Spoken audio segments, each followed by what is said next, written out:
ವಿಮೋಚನೆ. ಇಸ್ರಾಯೇಲರು ಈಜಿಪ್ಟನ್ನು ಬಿಟ್ಟು ಹೋಗುವುದರಲ್ಲಿ ಬಹಳ ಸಂತೋಷವುಳ್ಳವರಾಗಿದ್ದರು. ಅವರು ಇನ್ನೂ ಗುಲಾಮರಾಗಿರುವುದಿಲ್ಲ ಮತ್ತು ಅವರು ವಾಗ್ದಾತ್ತ ದೇಶಕ್ಕೆ ಹೋಗುತ್ತಿದ್ದರು. ಇಸ್ರಾಯೇಲರು ಕೇಳಿಕೊಂಡದ್ದೆಲ್ಲವನ್ನು, ಅಂದರೆ ಚಿನ್ನ, ಬೆಳ್ಳಿ ಮತ್ತು ಇತರ ಬೆಲೆಬಾಳುವ ವಸ್ತುಗಳನ್ನು ಸಹ ಈಜಿಪ್ಟಿನವರು ಅವರಿಗೆ ಕೊಟ್ಟು ಬಿಟ್ಟರು. ಇತರ ಜನಾಂಗಗಳ ಕೆಲವು ಜನರು ದೇವರನ್ನು ನಂಬಿದರು ಮತ್ತು ಇಸ್ರಾಯೇಲರು ಈಜಿಪ್ಟನ್ನು ಬಿಟ್ಟು ಹೋಗುವಾಗ ಅವರೊಂದಿಗೆ ಹೋದರು. ಉನ್ನತವಾದ ಮೇಘಸ್ತಂಭವು ಹಗಲಿನಲ್ಲಿ ಅವರ ಮುಂದೆ ಹೋಗುತ್ತಿತ್ತು, ರಾತ್ರಿಯಲ್ಲಿ ಅದು ಉನ್ನತವಾದ ಅಗ್ನಿಸ್ತಂಭದ ಹಾಗೆ ಅವರನ್ನು ಮುನ್ನಡೆಸುತ್ತಿತ್ತು.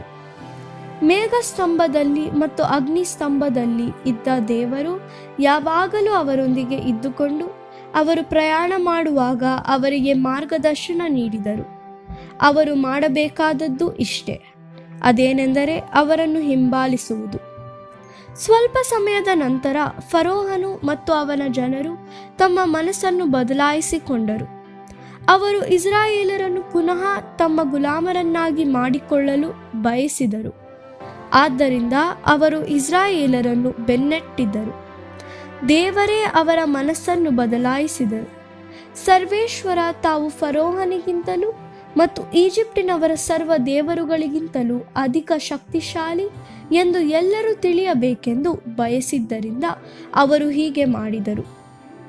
ಈಜಿಪ್ಟಿನ ಸೈನ್ಯವು ಬರುವುದನ್ನು ಇಸ್ರಾಯೇಲರು ನೋಡಿದಾಗ ತಾವು ಫರೋಹನ ಸೈನ್ಯ ಮತ್ತು ಕೆಂಪು ಸಮುದ್ರದ ನಡುವೆ ಸಿಕ್ಕಿಬಿದ್ದೆವು ಎಂದು ಅವರು ಅರಿತುಕೊಂಡು ಬಹಳ ಭಯಪಟ್ಟವರಾಗಿ, ಯಾಕೆ ಈಜಿಪ್ಟನ್ನು ಬಿಟ್ಟು ಬಂದೆವು, ನಾವು ಸಾಯುತ್ತೇವಲ್ಲ ಎಂದು ಕೂಗಿದರು.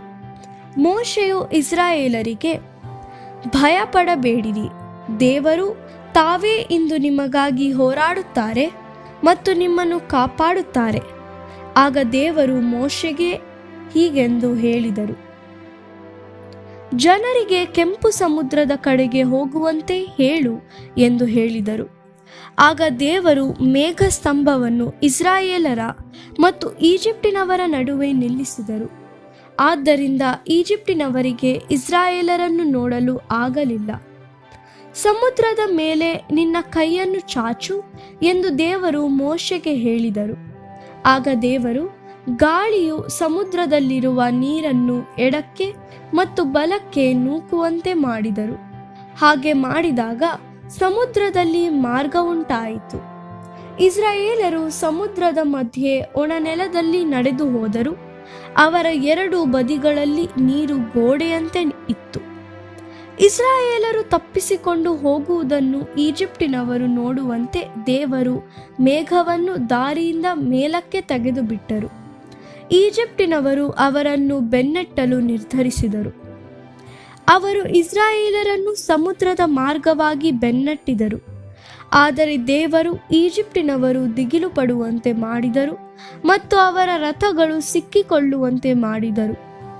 ದೇವರು, ಓಡಿ ಹೋಗಿರಿ, ಅವರು ಇಸ್ರಾಯೇಲರಿಗಾಗಿ ಯುದ್ಧ ಮಾಡುತ್ತಿದ್ದಾರೆ ಎಂದು ಕೂಗಿದರು.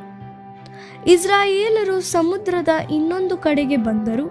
ಆಗ ನೀರಿನ ಮೇಲೆ ತನ್ನ ಕೈಯನ್ನು ಮತ್ತೊಮ್ಮೆ ಚಾಚಬೇಕೆಂದು ದೇವರು ಮೋಶೆಗೆ ಹೇಳಿದರು. ಮೋಶೆ ಅದನ್ನು ಮಾಡಿದಾಗ ಈಜಿಪ್ಟ್ ಸೈನ್ಯದ ಮೇಲೆ ನೀರು ಆವರಿಸಿಕೊಂಡು ನಂತರ ಅದರ ಸಾಮಾನ್ಯ ಸ್ಥಿತಿಗೆ ಮರಳಿತು. ಆಗ ಇಡೀ ಈಜಿಪ್ಟಿನ ಸೈನ್ಯವು ಮುಳುಗಿ ಹೋಯಿತು. ಈಜಿಪ್ಟಿನವರು ಸತ್ತು ಹೋದದ್ದನ್ನು ಇಸ್ರಾಯೇಲರು ನೋಡಿದಾಗ ಅವರು ದೇವರನ್ನು ನಂಬಿದರು. ಅದು ಮಾತ್ರವಲ್ಲ, ಮೋಶೆಯು ದೇವರ ಪ್ರವಾದಿಯೆಂದು ಸಹ ಅವರು ನಂಬಿದರು. ದೇವರು ಅವರನ್ನು ಮರಣದಿಂದಲೂ ಮತ್ತು ಗುಲಾಮಗಿರಿಯಿಂದಲೂ ರಕ್ಷಿಸಿದ ಕಾರಣ ಇಸ್ರಾಯೇಲರು ಬಹಳವಾಗಿ ಸಂತೋಷಪಟ್ಟರು. ಈಗ ಅವರು ದೇವರನ್ನು ಆರಾಧಿಸಲು ಮತ್ತು ಅವರಿಗೆ ವಿಧೇಯರಾಗಿರಲು ಸ್ವತಂತ್ರರಾಗಿದ್ದರು. ದೇವರು ಅವರನ್ನು ಈಜಿಪ್ಟಿನ ಸೈನ್ಯದಿಂದ ಕಾಪಾಡಿದ್ದರಿಂದ ಇಸ್ರಾಯೇಲರು ತಮ್ಮ ಸ್ವಾತಂತ್ರ್ಯವನ್ನು ಸಂಭ್ರಮಿಸಲು ಮತ್ತು ದೇವರನ್ನು ಸ್ತುತಿಸಲು ಅನೇಕ ಹಾಡುಗಳನ್ನು ಹಾಡಿದರು. ದೇವರು ಈಜಿಪ್ಟಿನವರನ್ನು ಹೇಗೆ ಸೋಲಿಸಿದರೆಂಬುದನ್ನು ಮತ್ತು ಗುಲಾಮತನದಿಂದ ಅವರನ್ನು ಹೇಗೆ ಬಿಡುಗಡೆ ಮಾಡಿದ್ದರೆಂಬುದನ್ನು ನೆನಪಿಸಿಕೊಳ್ಳಲು ಪ್ರತಿ ವರ್ಷವೂ ಹಬ್ಬವನ್ನು ಆಚರಿಸಬೇಕೆಂದು ದೇವರು ಇಸ್ರಾಯೇಲರಿಗೆ ಆಜ್ಞಾಪಿಸಿದರು. ಈ ಹಬ್ಬವನ್ನು ಪಾಸ್ಕಾ ಹಬ್ಬ ಎಂದು ಕರೆಯುತ್ತಾರೆ.